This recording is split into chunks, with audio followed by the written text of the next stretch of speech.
This chapter directly continues from the previous chapter. Please ensure you follow the web series chronologically. All the links will be provided in the description below. Thank you.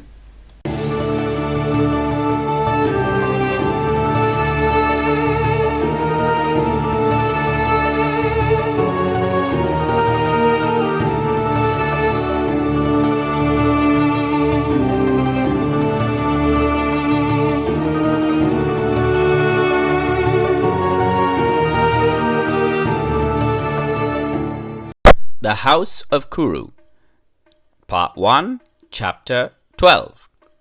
Death of a Prince. The chariots carrying the two remaining princesses of Kashi and Bhishma's war chariot arrived at the beautiful city of Hastinapura. Bhishma had made arrangements for a warm welcome for the newly acquired brides. The citizens of the nation had all arrived at the city gates to welcome the two new princesses. There were celebrations everywhere. The gates had been garlanded with flowers. Flower bearers spilled flowers on the entry of the chariots so that the princesses would land on a carpet of flowers. The two princesses were welcomed royally, and Ambika and Ambalika were glowing with excitement. True, they did not manage to choose their suitor, but the kingdom of Hastinapura is a great achievement indeed. The empire of Hastinapura spread across the northern half of the entire Bharata, and politically this was a victory for them nonetheless. They had heard about the beauty and charm of the scion Vichitravirya and were curious to meet him, unless they were to marry Bhishma. "Oh Bhishma, did you kidnap us for your entertainment or for the king?" sneered the wily Ambika. "My heart and soul is for the protection of any man who is seated on the lion throne. As the king's guard, I am here to serve the king Vichitravirya, son of Emperor Shantanu and the scion of the Bharata lineage," said Bhishma, conveniently ignoring that he was struck with consumption and only had a matter of years, if not months, to live. Bhishma did not take any chances. The likelihood that the princesses would revolt would be high if they came to know of Vichitravirya's condition, and a revolt would lead out to an all-out war with the kingdom of Kashi.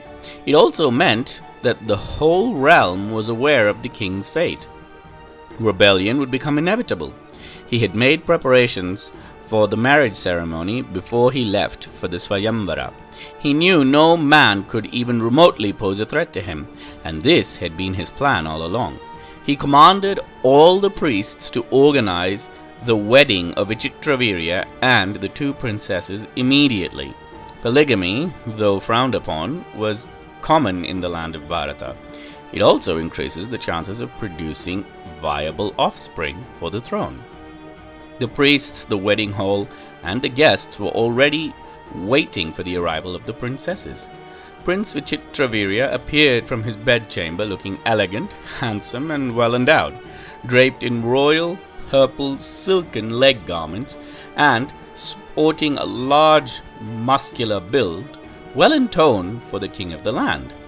Both the princesses couldn't help staring at the well-built, good-looking prince.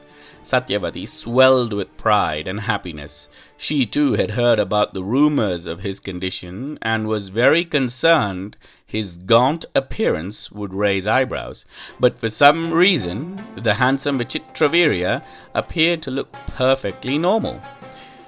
He was still in denial about his condition, thinking himself to be immortal. He sat next to the priests who were muttering various spells and incantations while pouring clarified butter into a fire pit to solemnize the wedding. In due time, the king married both the queens of Kashi and spent weeks sporting with them. Everyone was surprised by the virility and the youth of the prince, that the rumor of him suffering from consumption quickly abated. Unfortunately, the omens on the sky indicated bad times for the kingdom of Hastinapura. Bhishma called to the royal astrologers. "I have seen omens both in my dreams and the sky. Speak to me. What do you foresee?" asked the wise Bhishma. "We have grave concerns for your majesty's kingdom," said one of the astrologers. "Our diviners have a prophecy, and it is pertinent that you hear us," he said. "Tell me this prophecy," instructed the mighty-armed victor of Parashurama. "Death will come on swift wings to the head of this kingdom," said the astrologer. The prophecy struck terror into the heart of Bhishma. The head could mean either him or the crown prince, Vichitravirya. In either case, calamity will befall the kingdom. "What needs to be done to avert this?" roared the brilliantly decked Bhishma. "Alas, there is not much certainty in the field of divination. But of this I am certain, the head of the land will fall, and there is nothing anyone can do about this," said the astrologer. He left quickly after uttering his words, in case he might have to meet the mighty Bhishma's wrath. As soon as the prophecy had been uttered, the crown prince fell into a swoon while hunting. Luckily, members of the king's guard picked him up and brought him straight to the healers. The evidence of consumption was all over his face. He had thrown up blood. "Oh dear, this is very bad," said the chief medical healer in the land. "This man is afflicted with the worst form of consumption. I would give him a week or a fortnight at the most. He will be dead within the fortnight," said the healer.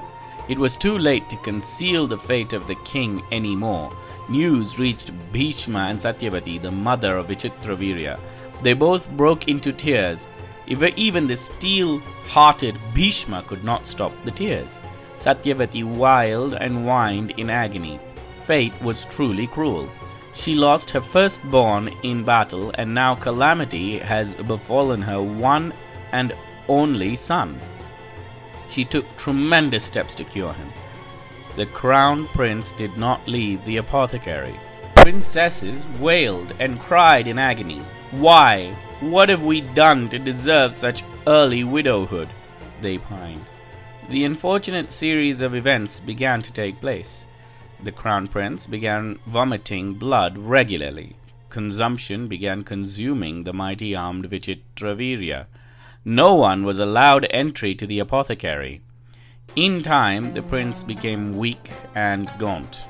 Within a week, the prince Vichitravirya breathed his last. "There will be rebellion and threats from nearby kingdoms," thought the wise Bhishma.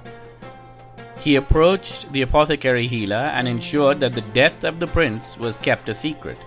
The widows were banned from mourning in public, lest it raise any unwanted suspicion.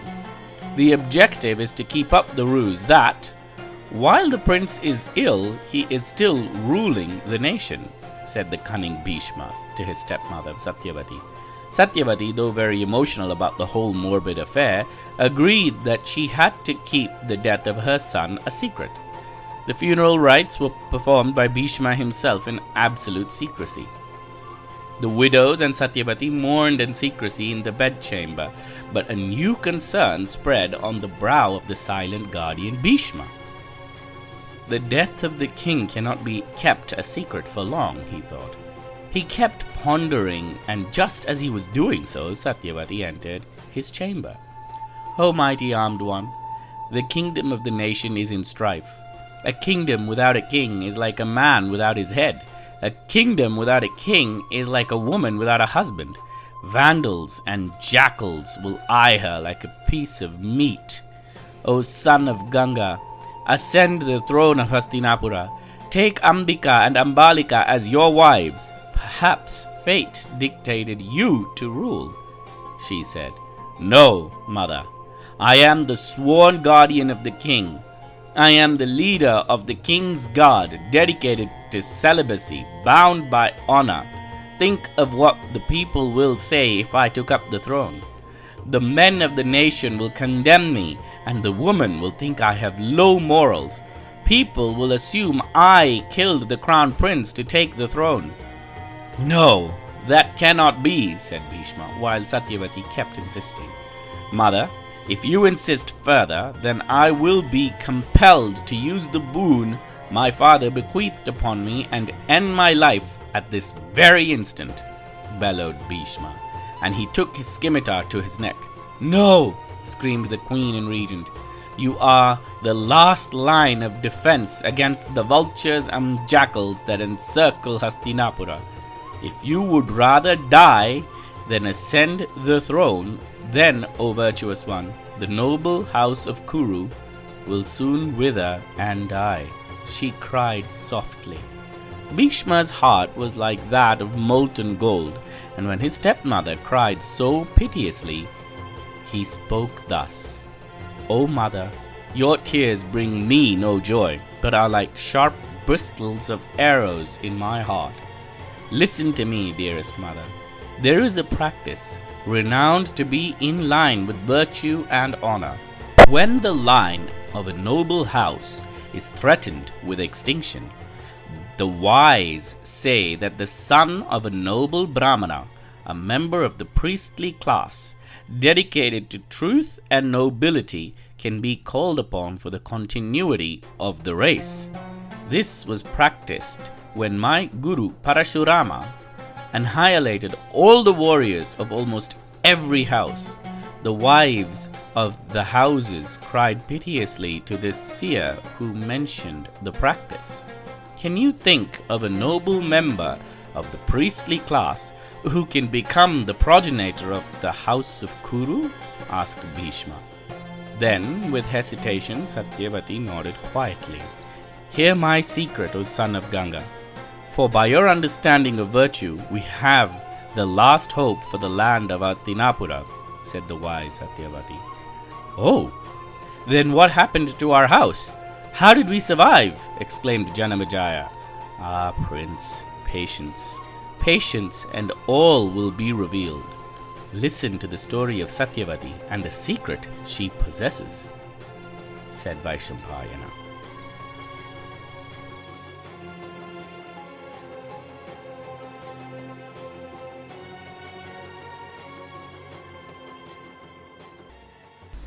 I hope you liked today's episode of The House of Kuru. If you have not already, please subscribe to this channel and like this video so that you will be notified every time a new video is uploaded. Thank you.